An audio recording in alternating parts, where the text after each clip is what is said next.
તમને થોડા હસાઈ દઉં. અમારા અમદાવાદમાં એક લો ગાર્ડન છે, બધાને ખબર છે? ઘણાને ખબર હશે. ઘણા બધા મોટી ઉંમરવાળા આમ કરે ગયેલા લાગે છે.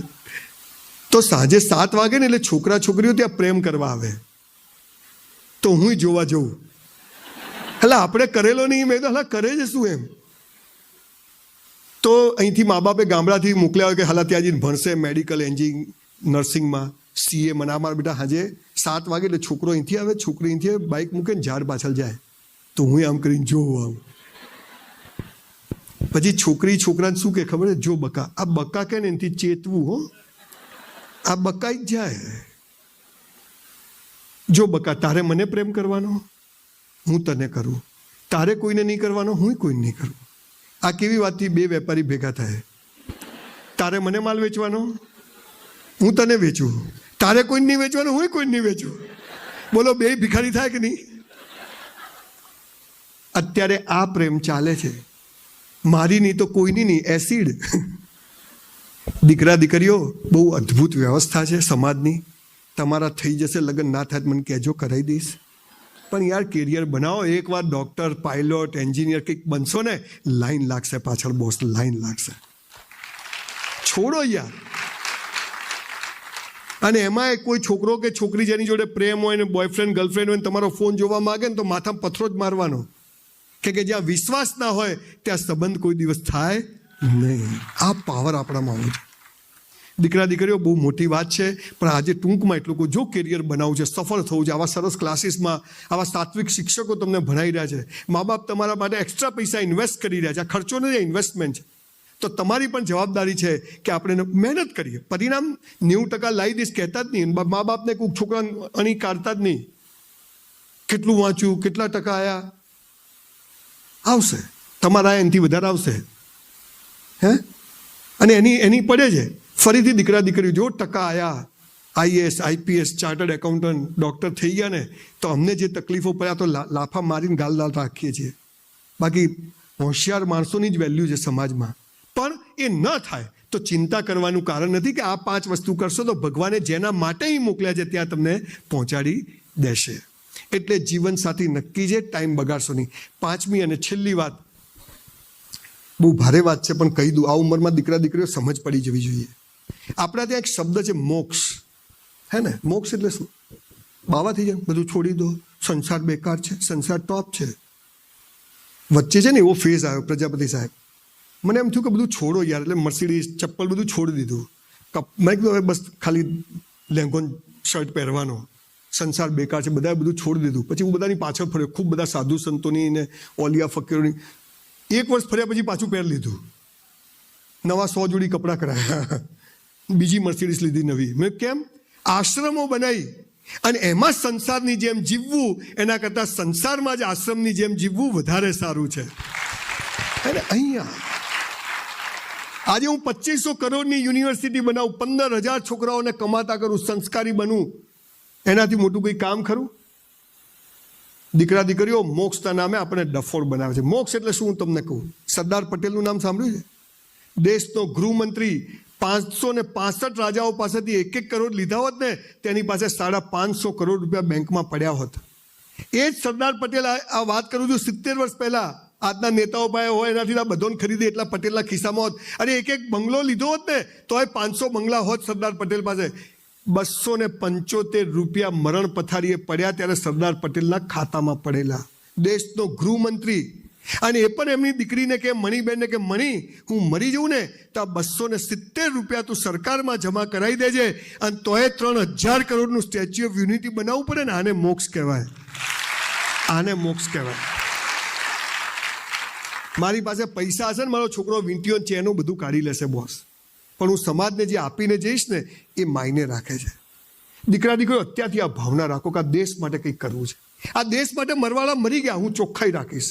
સ્વચ્છતા અભિયાન છે, હું કચરો ક્યાંય નહીં ફેંકું. હું ટ્રાફિક નિયમ આટલું કરો. આ સૌથી મોટી ભગતસિંહ જેવી સેવા છે. નાની નાની વાતો. આ દેશને હું શું કરી શકું? અમેરિકા સુખી કેમ છે? એનો 1-1 માણસ ત્યાંનો નિયમ આપણે કોઈ પાડતું જ નથી. આ વરાછામ જાઓ તો બાપા અહીંથી ઉપરથી આવે માણસ, અને રોંગ સાઈડ આવે તો દાદા કે હું જે બે હવે રોજ જઉં છું, બે જવા દઈએ.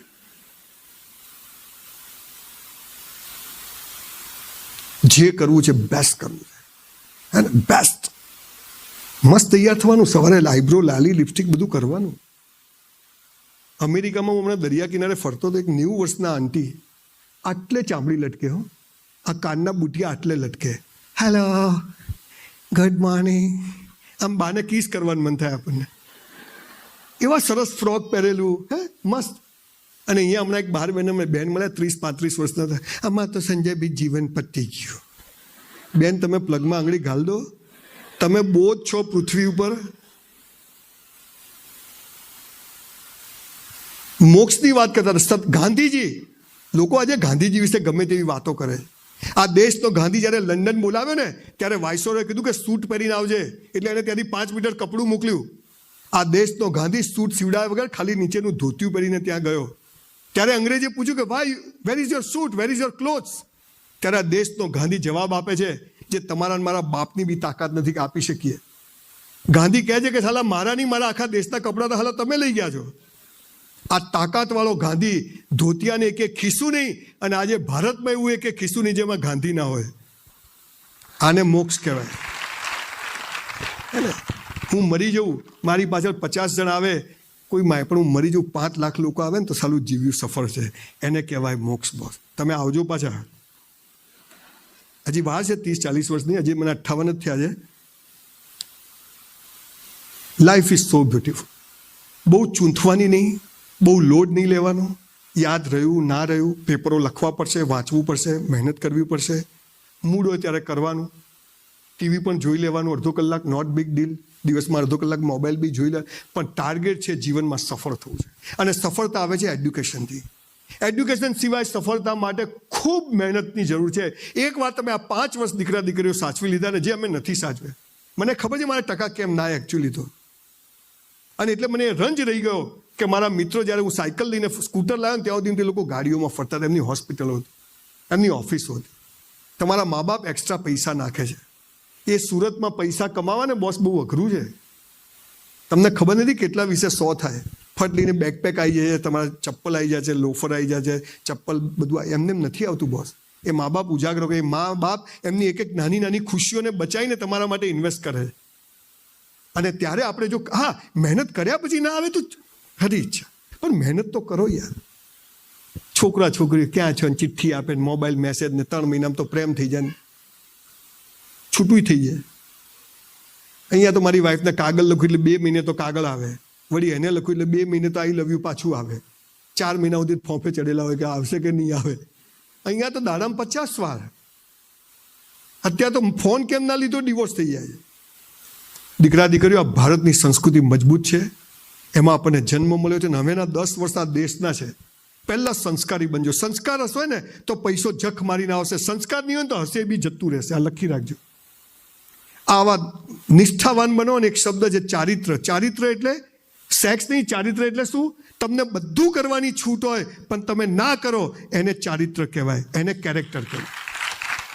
હે ને, આવા ચારિત્રવાન બને. 2 બટન ખુલ્લા રાખે એવા છોકરાઓ મને ગમે છે, પણ પાંસળીઓ ના દેખાતી હોવી જોઈએ. હા, બિલકુલ કસરત. દીકરીઓ મને ગમે. દીકરીઓ 2-4 અપશબ્દો શીખી લેવાના. ભલે જેને જે કહેવું એ કહે. અહીંથી કોઈને પકડ હું જે બે હે ને, આવી તાકાતવાળી ઝાંસીની રાણીઓ કંઈ ઘેર ઘેર ના થાય, પણ આપણે એવા બની શકીએ. આ તો પથ્થરો મારે તો આટલે પડે. સાહેબ પેલો મને હેરાન કરે છે, ઉપાડી જશે. હવે ટાઈમ બહુ ખરાબ આવ્યો છે. મને અહીંયા જે કહેવું હતું કહેવાની છૂટ માટે મેનેજમેન્ટનો આભાર માનું છું. પણ દીકરા દીકરીઓ, એક મનુષ્ય જન્મ મળ્યો છે. ભગવાનને પસ્તાવો ના થવા દેતા કે આને માણસ બનાવીને મેં ભૂલ કરી છે કોઈ. આટલું કરજો સાહેબ, ગમે તે થાય. મેં 2 પુસ્તકો લખ્યા છે. હવે મને પહેલાં કરતાં સારું લાગે છે. સારું લાગે છે તમને હાલ? અને બીજું પુસ્તક જે મને ગમે છે, તમને પણ ગમશે. એની 1 લાખ કોપી વેચાઈ ગઈ. હું થોડી ચોપડીઓ લાવ્યો છું. ખરીદજો તો બ્રાહ્મણને પેટ્રોલના પૈસા નીકળી જાય. એટલે એ 200-200 રૂપિયાની ચોપડી છે, પણ આજે 100-100 રૂપિયામાં મળશે. એટલે બંને તમે લેશો તો 200માં તમને એક લેશો તો 100 રૂપિયા, કોઈ પણ એક લેશો તો પણ. થોડી કોપી લાવ્યો છું. પ્રોગ્રામ પત્યા પછી બહાર એક સ્ટોલ બોલની વ્યવસ્થા કરાવીશું. ખરીદજો. 5000 ચોપડીઓ ના વાંચી હોત ને તું આજે અહીંયા ઊભો ના હોત. તન અને મન મસ્ત હોય ને તો ધન જખ મારીને આવે. તન અને મન. એક બોડી મસ્ત હોવું જોઈએ, અને એક આપણું પાવરફુલ. ભલે યાદ ના રહે એ ટેકનિકલ શું રહ્યું, બાયોગ્રાફી વાંચો, પુસ્તકો વાંચો. આ ટીવી ને મોબાઈલ છોડો યાર, આ ન્યુસન્સ છે. બધી નેગેટિવ વાતો આવે છે, અહીંયા હળગી ગયું ને અહીંયા આગ લાગી, અહીંયા ધરતીકંપ થયો, અહીંયા મારામારી થઈ, અહીંયા એટીએમ તૂટી ગયું, આવું જ આવે છે. અને પાછું એવું ના આવે ને તો આપણે શું કહીએ, આજ કશું છે નહીં, આપણને ગમતું નથી, સાલું કોઈ છે જ નહીં. જો સોનું ઓછું છે, તાંબુ પિત્તળ વધારે છે. સારી આદતો પાડશો તો તમને કોઈ નહીં મળે. મંદિર જવાનું કહો કોઈ નહીં મળે, પણ તમે રખડવા, હા હેલો ચલો આવી જાઓ, હે ને. એટલે સારા બનવું છે કે ખરાબ એ નક્કી કરો, અને આ દુનિયામાં સારા વિચારોને પહોંચાડો. તમે જે ફેંકશો ને એ બધું પાછું આવશે. આપણે કોઈના પગ નથી ખેંચવા, કોઈની ઈર્ષા નથી કરવી, આપણે આગળ વધવું છે. બાજુવાળો શું કરે છે એની મારે ચિંતા નથી કરવી, હું શું કરું છું એની ચિંતા કરી. મારે કોઈની લીટી ભૂસવી નથી, મારી લીટી મોટી કરીશ. બહુ ભારે ભારે વાતો કહેવીને બહુ સહેલી છે દોસ્તો, પણ સાવ સરળ વાતો કહેવીને બહુ અઘરી છે. સાલું કોઈ કહેતું જ નથી, આમ કરો ઢેકણું કરો, તું કર ને. हो गई है पीर पर्वत सी पिघलनी चाहिए, इस हिमालय से अब कोई गंगा निकलनी चाहिए. मेरा मकसद हंगामा खड़ा करना नहीं है, ये सूरत बदलनी चाहिए, ये सूरत बदलनी चाहिए. आप सबको खूब खूब